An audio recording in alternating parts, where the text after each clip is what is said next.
Hi, it's Lainey here, and I'm joined by Richard Bland, who's written a fabulous children's book, but it has a very poignant story behind it. Richard, thank you ever so much for joining me. So this poignant story, I know, is quite a sad story. And do you mind telling us a little bit about how your journey with this book has begun? Yeah, sure. Hi, Lainey. How are you? I'm really good, and I'm very, very pleased to see you again. Yeah, Andy. Yeah, I've always done a lot of charity work with the Air Force, going over the years. And one thing we decided to do was get a little teddy bear, flying all over the world, doing lots of exciting things, which we started 10 years ago. Unfortunately, during the progress of this, Andrew, our son, committed suicide, and it shook the family so much that we searched and researched to find a bereavement charity that would look after the family, if you like, to try and get us through the process of when Andrew died, through the funeral and the aftermath of the funeral. And when I approached the local charity, I was so pleased and so thankful that we'd found them, that I took the little teddy bear along with all the photographs that we'd taken over the years and his logbook, and said, look, if you can, utilize and use this for raising funds for the charity, then you're more than welcome to have it. And we'd been seeing the counsellors in the charity, especially my wife, because she really, really suffered badly for several weeks. And after a while, we were talking about the bear and what we'd done with the bear over the years. And somebody said to me, why don't you write a book about him? Why don't you write a book about the children's bears, the adventures that he's had, and aim it at children, between the age of 4 and 10, to get them involved with his adventures, because everything the bear has done in the past 10 years is all logged. Everything is logged in an official Royal Air Force logbook. So all of his adventures that he's done, planes that he's flown in, all the pilots have signed his logbook, so it's all official. So we looked at how to do it. I had a lot of help with writing it. I had a lot of help with publishing it. But the biggest downfall that we had was, because it all involved the Royal Air Force and the MOD, was getting specific and special permissions to use it, because the logbook is MOD. All the entries in the logbook are MOD. All the pilots are MOD.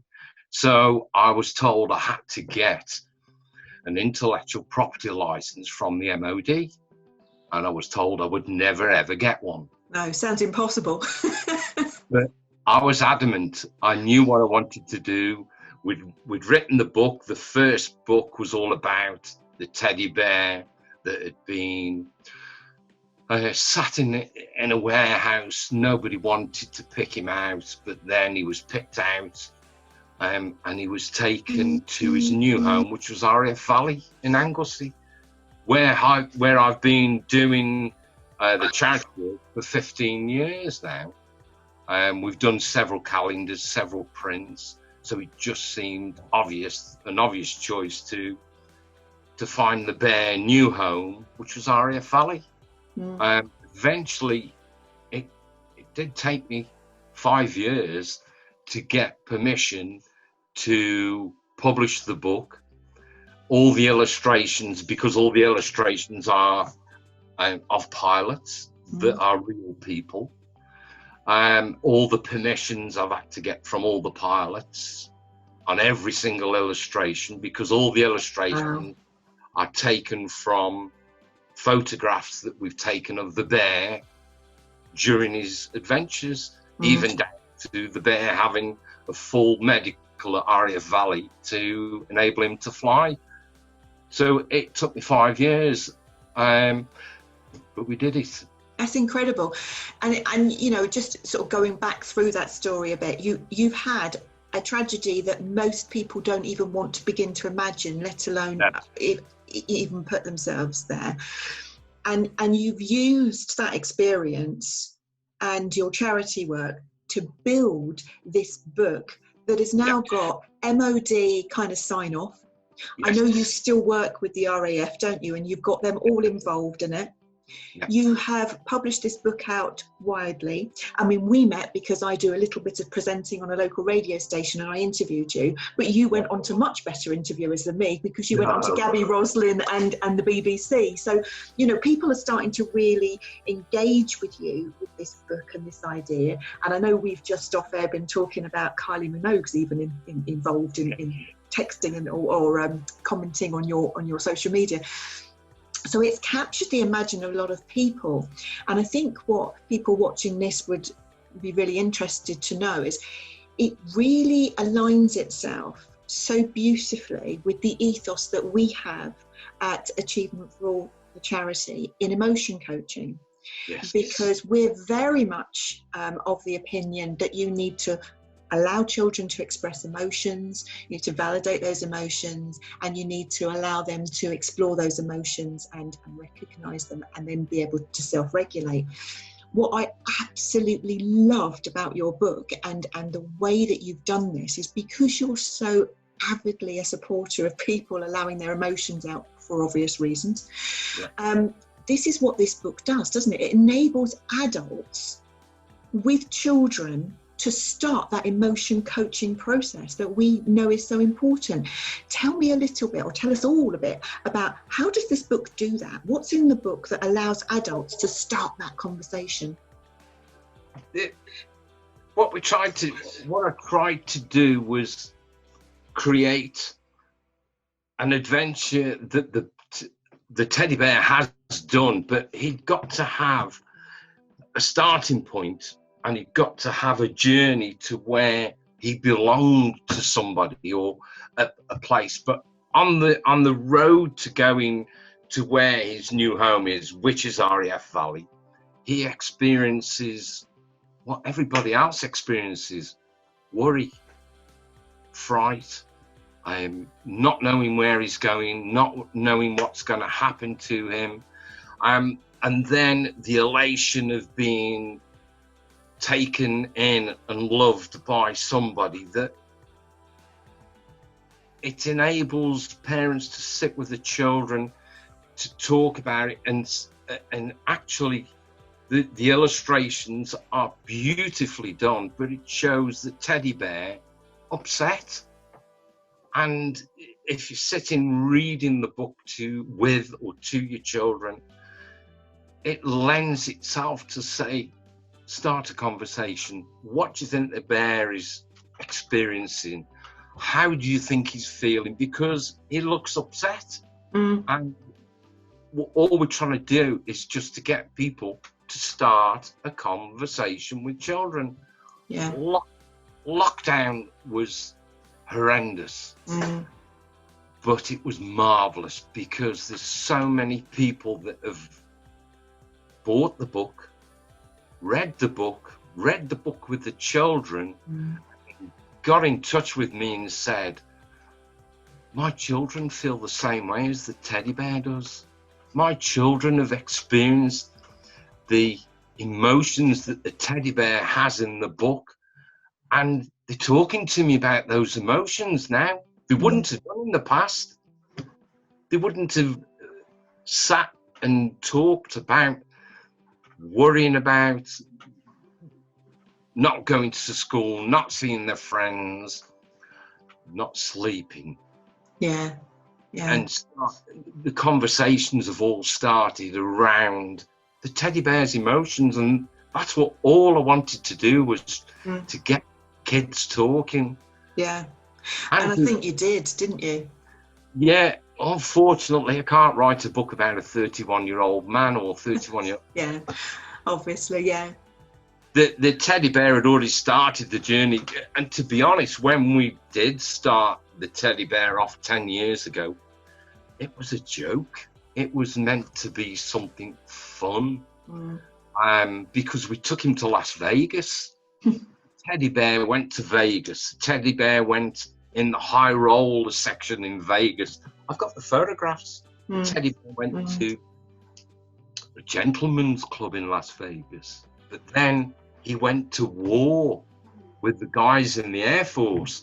And it just rolled on. I started to get an enormous amount of respect from all the guys all over the world in the Air Force, because they were taking the teddy bear flying and on exercises. The minute they knew about Andrew and the situation and what we were trying to do, that was it. The whole world opened up for me. Yeah. Even Prince William's flown my teddy bear. Yes. Prince William signed my teddy bear's logbook. Yeah, it's absolutely brilliant. And I think because of the story behind it and all of those people involved, I just really wanted other people to hear this story, particularly because obviously there's lots of people in schools that are working with 4 to 10-year-olds as well. And sometimes those adults, it would be really useful for them to have books, because of course they read books to children of a very young age in schools. And so it's a great tool, I think, for any adult, whether you're a teacher, whether you're a support worker, whether you're a professional in another area, social workers, parents. You know, there's something in this book that is very different to any other children's book, I think, and with the story behind it, but also the fact that it's got a teddy bear that's real. That's done a lot of stuff, you know, and the fact that you've got these real soldiers, you know, in the RAF, the real people behind the book too, and the stories. I think lots of people in education particularly could use that story brilliantly with a real teddy bear, with the book, you know, with the whole story of what you've done. And for me, you just kind of connected with everything that we believe in terms of that emotion and being able to talk about emotions.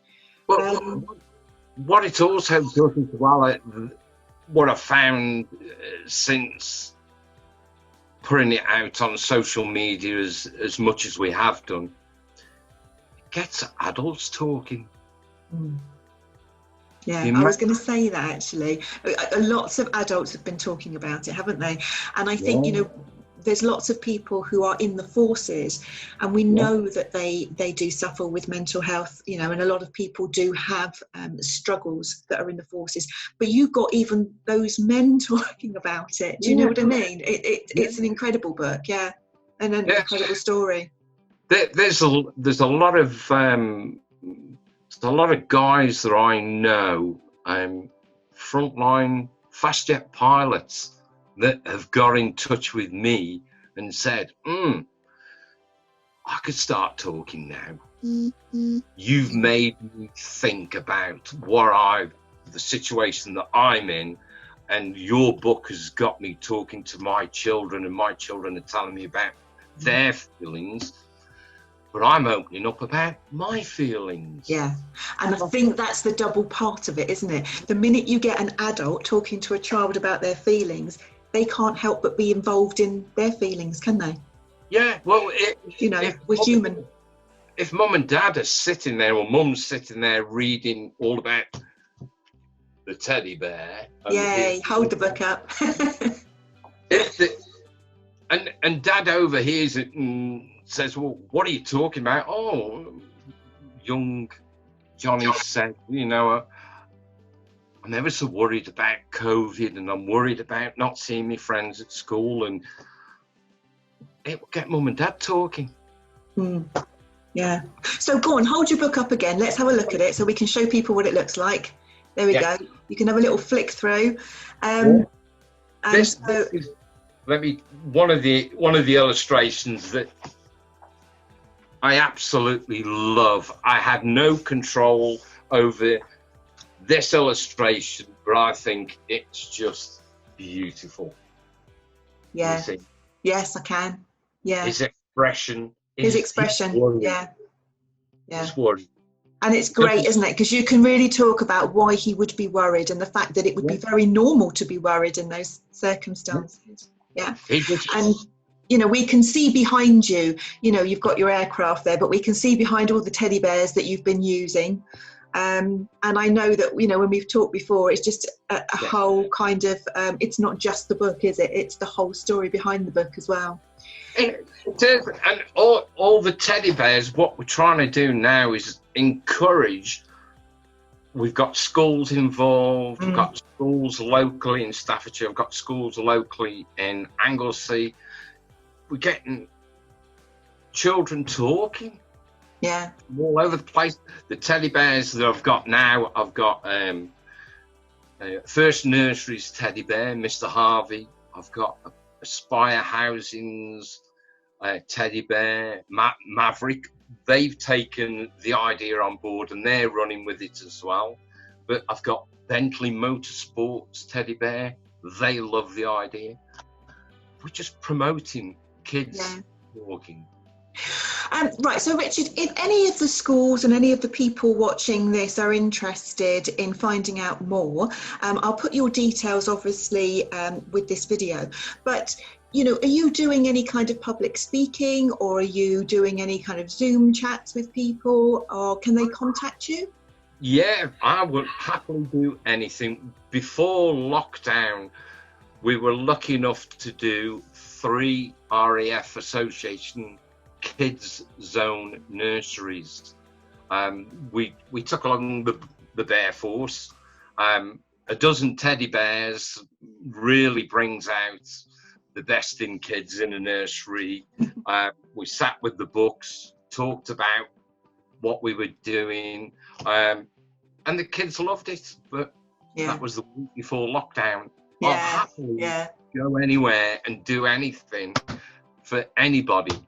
Brilliant. I think it's great because we can get that conversation going. We can get adults and young people talking, and as I said, it just resonates with our values as a charity as well. And do you know what? I normally have the last word on these chats, and you know, if anybody wants to know about emotion coaching, do come to me. But on this occasion, I'm giving Richard the last word. Richard, over to you. I think the last word is going to be our mission with our Royal Bear Force and Wing Commander Andrew Bland is to get people talking, get the kids talking, and that's all we ask. Talk, talk, talk. Thank you ever so much, Richard. It was a pleasure talking to you. Lovely. Thank you, Lainey.